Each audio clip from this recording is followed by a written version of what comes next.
Oke, ini setelah posisi dari atas ya teman-teman. Ini kita coba lihat untuk akarnya pasti full semua ya. Tuh, kita coba putarkan dulu ya. Nah, bahan sederhana seperti ini kalau kita tahu konsep-konsepnya, terus tahu akan kemana nanti pohon ini diarahkan, ini nanti bisa menjadi apa ya, bahan istimewa ya teman-teman. Aduh, oke. Dan bagi teman-teman juga, misalkan teman-teman mau nyari bahan-bahan anting putri ya, mau bahan dongkelan atau dia yang sudah ada gerak dasarnya seperti bahan di depan kita itu ya teman-teman. Nah, yang sudah kita packing itu, ini kita coba lihatkan ya. Ini ada sekitar kurang lebih 7 pohon ya yang kita siapkan ya teman-teman. Ini kita akan kirim ke Bandung ya. Dan nanti akan kita kirim juga beberapa bahan bonsai dari ke Bali juga. Jadi bagi teman-teman yang mau nyari bahan-bahan dongkelan atau dia sudah ada tahap-tahapannya, silahkan nanti calling-calling aja di nomor yang ada di deskripsi ya. Kalau untuk masalah harga nanti gampang ya teman-teman. Oke, nah di video kali ini juga kita akan ajak teman-teman untuk mengkonsep sebuah bahan bonsai anting putri itu di lahan ground. Jadi ini punyanya Mas Bayu Aji ya. Mas Bayu, nanti pohonnya ini akan kita konsep ya setelah kurang lebih 1 bulan yang lalu kita cangkok ya teman-teman. Nah, seperti apa untuk bahannya? Kalau untuk bahannya ini nanti bisa kita buat twin trunk juga bisa ya. Nanti tergantung permintaan beliau ya mau dibuat seperti apa. Atau mau dibuat gaya-gaya sedikit slanting juga bisa. Ini bahannya juga cakep ya. Kita coba langsung lihat ke lahan ya teman-teman. Bareng-bareng ke sana. Sebelum itu seperti biasa ya, sebelum lanjut saya minta pajaknya dulu ya. Di like dulu karena kenapa? Satu like dari sahabat itu sangat berarti dan sangat berharga bagi saya. Oke, kita lanjutkan lagi. Ada pertanyaan yang sangat menarik ya. Mungkin perlu kita bahas ya teman-teman sambil kita bongkar untuk eh, apa ya ini apa ya? Pokoknya gentengnya ya teman-teman supaya lebih enak nanti ngelihatnya. Jadi kemarin ada yang bertanya seperti ini, Mas, untuk tips cangkok cepat keluar akarnya bagaimana? Karena saya mencoba cangkok itu kok malah kambiumnya nutup. Terus yang kedua, sudah lebih dari 1 bulan itu tidak keluar akarnya. Bagaimana Mas untuk solusinya? Nah, ini bisa teman-teman lihat sendiri ya. Untuk bahan ini pas genap sekali kurang lebih usianya sekitar 1 bulan ya. 1 bulan itu kita cangkok ya teman-teman. Dan ini sudah keluar ya untuk akarnya ya. Jadi ada beberapa faktor yang mempengaruhi pohon itu kenapa tidak cepat untuk keluar akarnya. Yang pertama, jadi kalau menurut saya pribadi,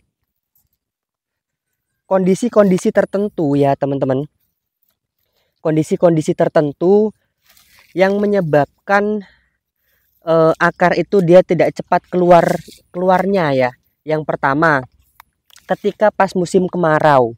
Nah, kalau untuk pas musim kemarau diusahakan media cangkok itu dia selalu lembab ya. Itu tips yang pertama ya teman-teman ketika pas musim kemarau. Apalagi ini sudah beberapa hari tidak hujan ya. Sudah kurang lebih hampir 10 hari ya tidak hujan. Jadi kalau untuk menurut saya pribadi hal itu sangat mempengaruhi ya karena kelembapan media cangkok ini dia tidak stabil ya, bisa dikatakan seperti itu bisa menyebabkan dia tidak cepat untuk keluar akarnya. Oke, kita akan siram dulu ya. Terus untuk faktor-faktor selanjutnya masih banyak ya teman-teman. Sebentar. Oke.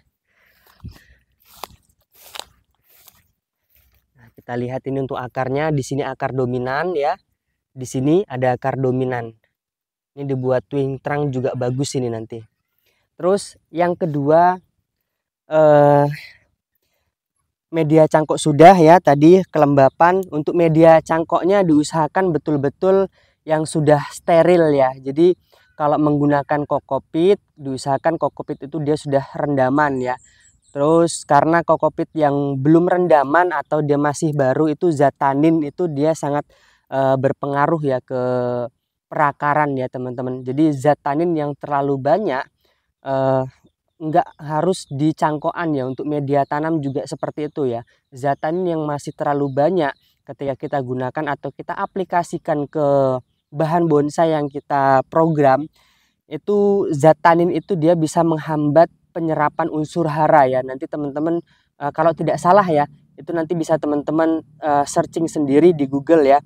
Jadi sepengalaman saya seperti itu. Terus ini faktor yang ketiga, pas pengelupasan di apa ya, bagian cangkokannya ini kulitnya dia tidak terlalu bersih. Itu faktor yang lainnya. Untuk yang selanjutnya, pas untuk mengikatnya ini dia kurang kencang. Nah, itu banyak kejadian juga seperti itu. Yang penting dia sudah terikat, ternyata ketika pohon ini kena angin ya agak goyang-goyang, media cangkok ini dia ternyata sudah goyang ya, atau goyang inul ya bahasanya. Jadi dia akar itu dia ketika mau fokus keluar itu dia susah untuk keluarnya. Jadi seperti itu ya teman-teman.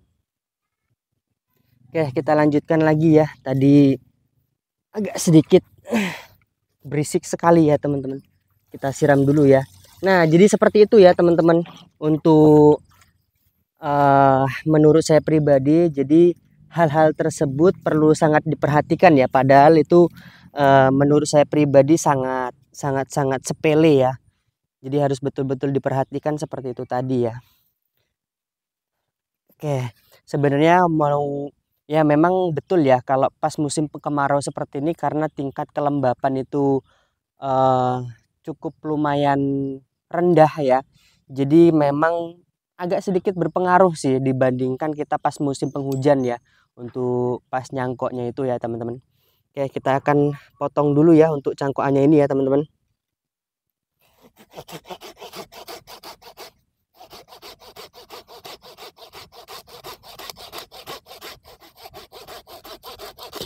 Oke, sip.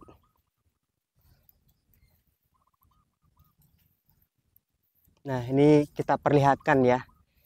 Ini padahal bukan musim penghujan ya, teman-teman. Nah, kelihatan ya. Oke, terus yang selanjutnya kita potongnya di mana ya? Kita potong di sini dulu aja ya. Terlalu tinggi ya, teman-teman. Kita langsung potong di sini saja ya.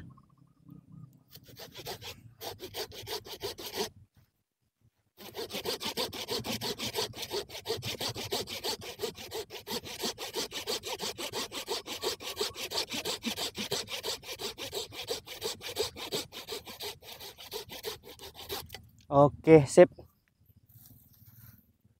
Ini juga teman-teman bisa lihat ya. Kelihatan nggak nih? Nah, agak sedikit kelihatan lah ya untuk akarnya. Ini bisa kita rapikan lagi. Kita lihat ya agak sedikit jauh sedikit ya.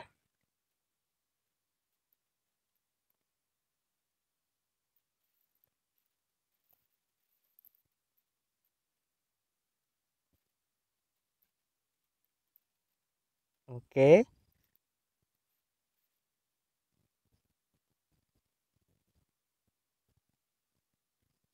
Nah,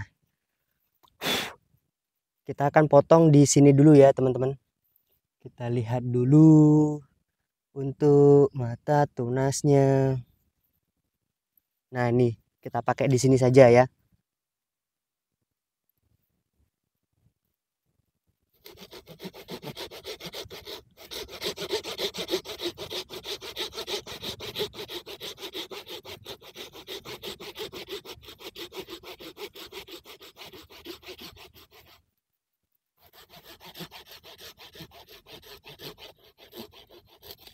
Oke, sip.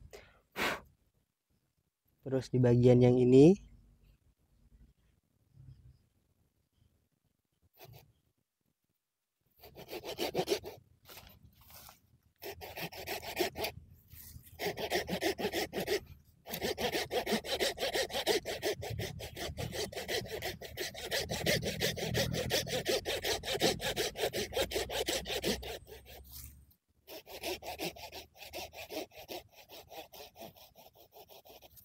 Sip.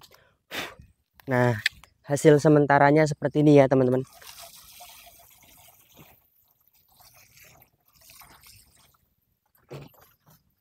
Tuh. Ini punyanya Mas Bayu ya.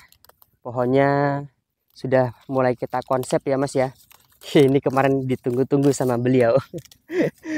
Untuk satunya itu sudah di rumah ya bahannya. Jadi beliau menitipkan 2 bahan bonsai di sini. Dan untuk apa ya? Konsepnya yang satunya nanti akan kita lihat bareng-bareng ya teman-teman. Oh ya, untuk kelilingnya ini kita coba perlihatkan ya. Untuk tampak depan belakang ini bagus semua ya teman-teman. Karena memang dari sejak dini sudah kita konsep sedemikian rupa supaya hasil kedepannya lebih maksimal. Kalau konsep-konsep seperti ini bisa dibuat twin trunk juga bisa, dibuat semi twin juga bisa ya. Jadi rencana kita untuk bahan ini kalau memang belum mau dikirim, itu nanti akan kita proses di lahan ini ya teman-teman. Ini kita biarkan dulu seperti ini ya. Nanti setelah pecah untuk mata tunasnya, di sini mata tunas ya. Di sini juga mata tunas. Jadi di sini nanti kita panjangkan sebagai lidah. Sebagai lidah nanti seperti ini. Ini untuk sebagai apa ya? Dibilang cabang kedua juga bisa ya. Cuma nanti jangan terlalu apa ya? Jangan terlalu gede juga ya. Jangan terlalu gede dari ini ya, teman-teman. Tuh. Hasil sementaranya seperti itu ya. Kita coba perlihatkan dulu untuk kelilingnya ya.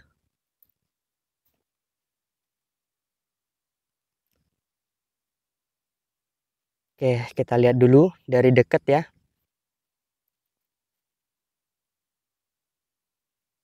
Ini akarnya sudah dominan ya teman-teman. Kelihatan nggak? Tuh, kelihatan ya. Kita coba lihat dari atas. Dari atas dia seperti ini ya. Oke. Mau dari sebelah sini juga bisa ya. Tanpa depannya. Nanti di sini bisa kita pendekkan lagi untuk pemecahan ke anak cabang ya, anak akar ya. Untuk lingkar batangnya kurang lebih sekitar 20-an ya teman-teman. Oke, mungkin cukup seperti itu dulu video kali ini. Karena ini sudah sangat sore ya. Kita lanjut lagi di bahan yang selanjutnya ya teman-teman.